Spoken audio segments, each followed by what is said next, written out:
Brokerage report sector specific और stock specific आए हैं। वामाक्षी वो सारे ब्रोकरेज रिपोर्ट्स हमें बताएंगी। आप बताइए वामाक्षी। जी बिल्कुल, शुरुआत करते हैं हम दिव्यानी इंटरनेशनल के साथ। हमने देखा सिटी की तरफ से रिपोर्ट आ रही है और इनका मानना है कि रेवेन्यू, EBITDA और net profit more than double हो सकता है FY22 से FY25 को लेकर। स्टोर एक्सपेंशन भी कंपनी इंटरनल अक्रूवल से फंड कर रही है और दिव्यानी इंटरनेशनल के को प्रेफर करते हैं जुबिलेंट फूडवर्क्स के ऊपर। इसी के चलते सिटी ने अपनी खरीदारी की राय के साथ कवरेज शुरू की है। ये स्टॉक पर लक्ष्य दिया है 232 प्रति शेयर का और इन्हें करीब 40% का अपसाइड पोटेंशियल नजर आता है करंट मार्केट प्राइस से। L&T फाइनेंस भी फोकस में रहेगा। मॉर्गन स्टैनली का मानना है कि retail business strong asset growth deliver कर रहा है। ओवर कैपिटलाइजेशन के चलते reasonable consolidated ROE company report करने में थोड़ा सा डिले हो सकता है, मगर जो रिटेल बिजनेस की तरफ कंपनी ट्रांजिशन कर रही है वो इन्वेस्टर्स को इंटरेस्टेड रख रहा है, जिसके चलते L&T फाइनेंस पर हम देख रहे हैं मॉर्गन स्टैनली ने इक्वल वेट की राय के साथ कवरेज शुरू की है। लक्ष्य दिया है 95 प्रति शेयर का। इंश्योरेंस स्टॉक्स भी पिछले कुछ दिनों से फोकस में है और आगे चलते भी फोकस में रहेंगे, क्योंकि जेफरीज की तरफ से रिपोर्ट आ रही है। इनका मानना है कि लाइफ इंश्योरेंस प्रीमियम का जो डेटा आया था दिसंबर महीने के लिए, वहाँ पर हमने देखा स्टेडी ग्रोथ नजर आया था। HDFC लाइफ, SBI लाइफ और कुछ छोटे प्लेयर्स हैं जिन्होंने ये ग्रोथ को लीड किया है। HDFC लाइफ और SBI लाइफ पूरे ही लाइफ इंश्योरेंस पैक में सबसे फास्टेस्ट ग्रोइंग प्लेयर्स रहे हैं दिसंबर के महीने में। जनरल इंश्योरेंस प्रीमियम की बात करें तो ओवरऑल जो ग्रोथ देखा था वो थोड़ा सॉफ्ट था। ICICI लोम्बार्ड 9% से ग्रो हुआ है, मगर ये सेक्टर और प्राइवेट पीयर ग्रोथ के मुकाबले काफ़ी स्लो था। ऑटो सेक्टर पर भी हम देख रहे हैं कि नोट आ रही है सिटी की तरफ से। वीकर वॉल्यूम्स उनके मुताबिक ग्रॉस मार्जिन एक्सपेंशन को ऑफसेट कर सकते हैं Q3 में।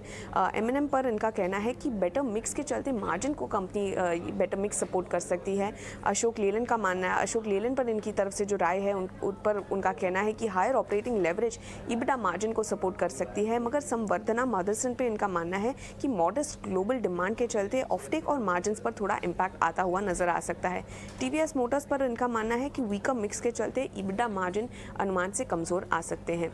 ये थे सारे इंपॉर्टेंट ब्रोकरेजेस जो आपके रेडार पर होने चाहिए कल के ट्रेडिंग सेशन के लिए। बिल्कुल वामाक्षी, शुक्रिया आपका हमारे साथ जुड़ने के लिए और ये सारे ब्रोकरेज रिपोर्ट्स पे हमें बताने के लिए। आइए इक्विटी मार्केट्स, कैश मार्केट का जायजा हमने लिया, स्ट्रैटेजी और साथ ही ट्रेडिंग आइडियाज और खबरें एंड ब्रोकरेजेस जाने, लेकिन कमोडिटी बाजार का हाल कैसा है और वहां पर स्ट्रैटेजी आप क्या बनाएंगे ये समझते हैं। SMC ग्लोबल सिक्योरिटीज की वंदना भारती अब कमोडिटी मार्केट्स पर अपनी स्ट्रैटेजी लेकर हमारे साथ जुड़ गई हैं।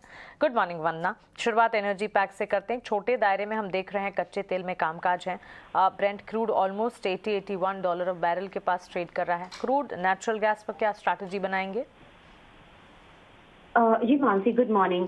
काफी दायरे का कारोबार है और आज के दिन में लग रहा है कि थोड़ा सा दबाव जो है, रेंज बाउंड मूवमेंट है और थोड़ा सा दबाव के साथ यहाँ पे ट्रेड हो सकता है। 6203 के करीब की क्लोजिंग कल आई थी यहाँ पे क्रूड में, और मेरे ख्याल से यहाँ पे दायरा में रहने के कारण यहाँ पे थोड़ा सा दबाव देखने को मिलेगा। 6200 के करीब यहाँ पे सेलिंग करना चाहिए और मेरे ख्याल से बहुत ज्यादा यहाँ पे फॉल नहीं है, लेकिन एक फॉल मुझे लग रहा है कि 6140 तक का आना चाहिए। तो 50-60 रुपीज के लिए यहाँ पे सेल टारगेट होगा। स्टॉप लॉस यहाँ पे लगाना होगा 6230 का। नेचुरल गैस में सिमिलरली मुझे लग रहा है कि कल काफी बढ़िया यहाँ पे एक जंप देखने को मिला था, लेकिन आज के दिन में थोड़ा सा यहाँ पे दबाव दिख रहा है। मेरे ख्याल से ऊपरी स्तर पे टिकना थोड़ा मुश्किल होगा। इसके लिए 335 के करीब एक सेलिंग इनिशिएट करना होगा। 320 का टारगेट होगा। स्टॉप लॉस यहाँ पे 342 का लगा के चल सकते, तो दोनों ही काउंटर में हल्का सा दबाव जो है वो देखने को मिलेगा एनर्जी पैक में।